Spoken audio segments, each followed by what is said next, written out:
At 6, we live in paradise, but according to a climate report, we could see drastic changes down the road. Live team coverage from residents to farmers and how we should generate power while not polluting our planet. Our colleague Michael Williams begins our live team coverage from Jupiter. Michael?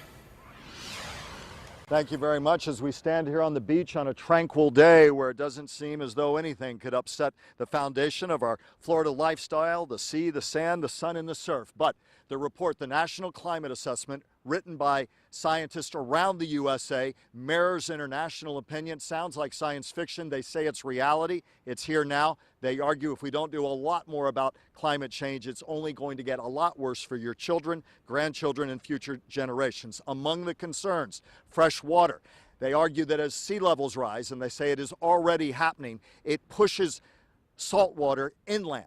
The fresh water you and I rely on in wells is now being infected and polluted in many cases. In Hollywood, one expert told me they had to spend millions of dollars to relocate the wells. It's happening now. Also, in terms of flooding, sea level rise on a sloping shoreline, if you're talking 3 to 7 inches, as the Army Corps says may be a consensus model in the next 30 years, and perhaps up to 2 feet, according to models on into the 2060s, perhaps, you're talking major shoreline erosion, major problems for all the development along our coastline, and as you look out to the Atlantic.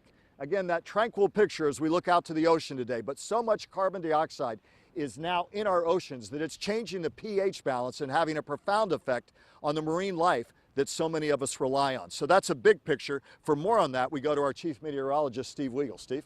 Yes, temperatures are on the rise, and Michael, you mentioned sea level rise, and not only on a day-to-day basis, but also when hurricanes and tropical storms approach, that storm surge will be higher in the future. It'll cause more coastal damage when you add the storm surge and the persistent wave height that we get from the wind from those storms. Also, if you look at temperatures across the U.S. in the last 40 years, over 40 years, you'll see a dramatic rise from about 1 to 4 degrees. I have a graphic to show you to show exactly what's going on across the country. Now, of course, it's global warming. We're seeing global warming trends, but even in the U.S., some pretty dramatic differences in the last few decades here. Some of the most pronounced warming trends have been around the Arctic and the Antarctic, but here in this country also very, very impressive numbers, and it'll more than likely continue to rise as global warming takes hold.